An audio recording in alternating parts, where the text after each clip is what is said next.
Good peace, hello my loves, marhaba habibati. I haven't done a book recommendations video in a hot minute. I will link the two others that I did do down below, but I wanted to film one of these. I'm starting a summer reading list, so I was like, let's reflect back on books I really like to read. I did some cross-referencing with the other two videos that I did to make sure I wasn't recommending the same books again. I have a list of 11 because I could narrow down to 10.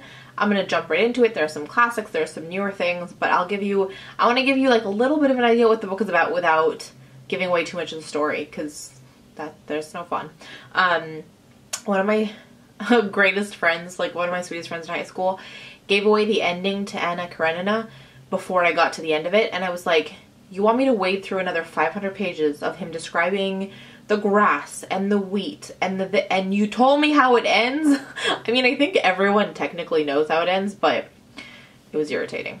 I'm gonna say that. So I'm gonna try not to give away too many spoilers. Okay, so the first one is a classic, and you may have had to be forced to read it or think that it's like one of those ones that's only on a curriculum, but you need to read it. It's Jane Eyre by Charlotte Bronte. If you haven't read it, do it. It's beautiful. There have been so many people that have remade the movie, like made it into a movie adaptation, and there are so many stories that once you've read it, like so many modern stories or movies or whatever, they're like, that's just Jane Eyre in a different modern setting.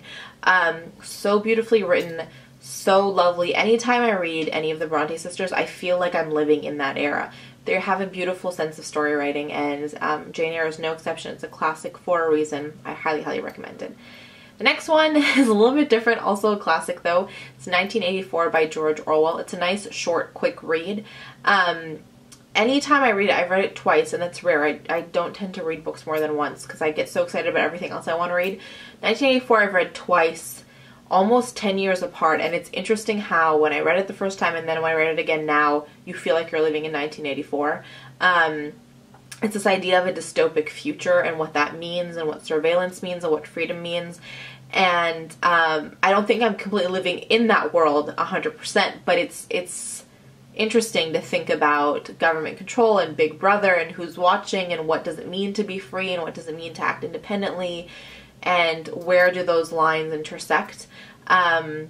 It's always an interesting read, and if you haven't picked it up, then to read it, do it. And if you have, try to read it again and see what new lens you get with it, because yeah, it is a really good book. So that's that. The third one is Awakening by Kate Chopin. I don't think she's French, but that's how I'm gonna pronounce Chopin. It is, so we studied in high school, and it's really like a huge feminist manifesto. It's really interesting, and I really like it, and I like it more now and when I finished it than I did reading it. It's problematic.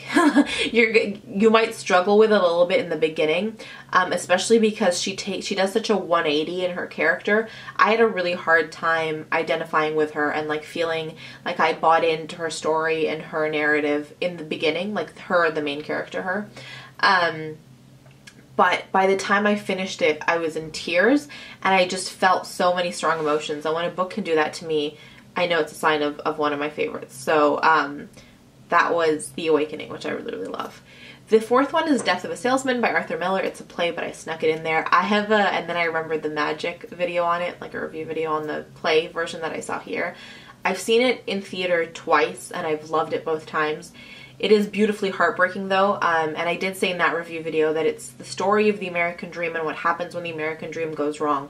That's the best summary I've ever heard of it, and it's completely what the story is. It's Arthur Miller at his best. He is a legend for a reason. Highly recommend it, and if you can see it like as a production, then I would recommend that even more. The next one I will talk about is Empire Falls by Richard Russo. This is like a mammoth read. I think Lydia from Bookish Ladies, she and Anka, her best friend Anka, have a book-related channel, Bookish Ladies. I will link it down below. She started reading it relatively recently. I say really recently, it's probably like 6 months ago. It's a beautiful book. It's a beautiful book about small-town America, and what I remember most fondly about it is not the story. Like, if you had to make me... Did you guys hear that? No idea what that was. knows? Anyways, it's not the storyline that I remember, it's the characters and how much I felt like I was in the place with them. So it's the story writing that's really awesome. It is long though, so it's one of those ones that you want to give yourself time to read, but the level of story writing is just beautiful, and I recommend all of these, so I'm just not going to say that after every book anymore. Okay, sounds good. Next one is Franny and Zoey by J.D. Salinger. J.D. Salinger, Catcher in the Rye. That's his better known book, I think, but I really like Franny and Zoey. The opposite of Empire Falls, it's tiny. It's a story of Franny and the story of Zoey. I like Franny's story better, but that's just me. They're both really fun, quick reads, great timepieces, witty. Like, you would totally read it in an afternoon and you would love it. So I had to throw that in. The next one is called Bond Girl, a novel by Erin Duffy. If you put in Bond Girl, I was trying to figure out who the author was, and I put it in and it gave me like all the Bond girls like from the movies. I was like, no, this is not what I'm looking at. Bond Girl is in Bond Street. The cover is the back of a pair of black Louboutin pumps, you know, the red bottoms. So it's just one of those sort of like romantic comedy books, you know what I'm talking about, like the genre in the movies, they have those in the books. And she starts working on Bond Street, right? No, like as a bond trader on the stock exchange. I'm gonna get this right. And she's sort of hardcore, but she's sort of a mess. And it's one of those novels that, okay, if you read it, it's gonna be the opposite of The Awakening. It's not like a feminist revival book, but it's fun and it's low key, and I don't know, I just really like it. It's one of those easy to read books in the summer if you're like sitting by the pool or what have you. It goes by really quickly, and it's like reading a magazine. I love having those kinds of books when I like want to read them. Instead of reading a magazine, I'll read like a trashy novel. So this is on the edge where there's a little bit of level of thinking and what have you, but I don't know, it was one I enjoyed and I thought I would recommend. The next one is called Kitchen Confidential by Anthony Bourdain. Anthony Bourdain is a really well-known chef. He has like a million shows on the Food Network. Kitchen Confidential is his initial story of how he got in to the culinary world and what that looked like in New York when he started. It is raw, it is gritty, it is full of really intense language and really graphic stories. They made it into a TV show at one point, and what's his name? Bradley Cooper was in it. I don't like the TV show, but the book is really good. A really beautiful piece of nonfiction that I really, really enjoyed, and so I needed to share with you guys. So definitely give it a read if you haven't. The next one is Nickel and Dime by Barbara Ehrenreich, I think. Again, a piece of nonfiction. She is a social scientist who decides to go on a project where she tries to live on minimum wage for an entire summer. She has rules for herself, like she will never go without a place to sleep, and she will, I think, never go hungry. So if those things happen, she will dip into her savings so that she doesn't have to, I don't even think it doesn't go hungry. Definitely not sleeping in our car. Yeah, maybe she won't go hungry either, because I think she dips into her savings to feed herself at one point. But she really exposes what it means to go on minimum wage in the US. It's super eye-opening, really interesting read, and makes you sort of re-examine things and look at things in a different light. I will never walk into a Walmart and feel the same again.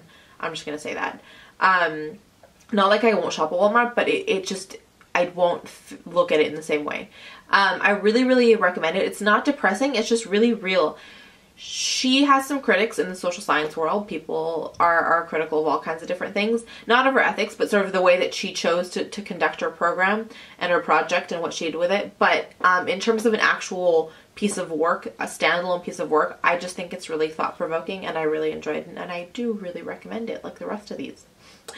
The next one you've probably all heard of. It's The Outsiders by S.E. Hinton.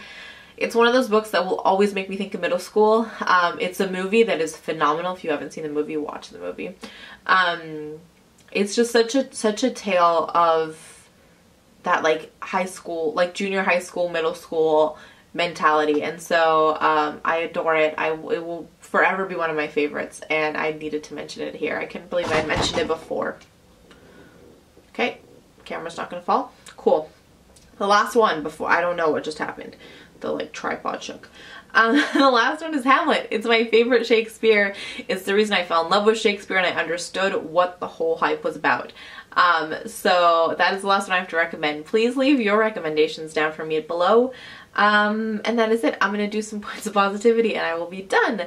So my first point of positivity is days like today where I overdraw my brows and it makes me feel fierce and I love it. And so that's making me smile. My second point of positivity is coral pink lips. That just made me feel like Barbie, but like an awesome Barbie. So there's that.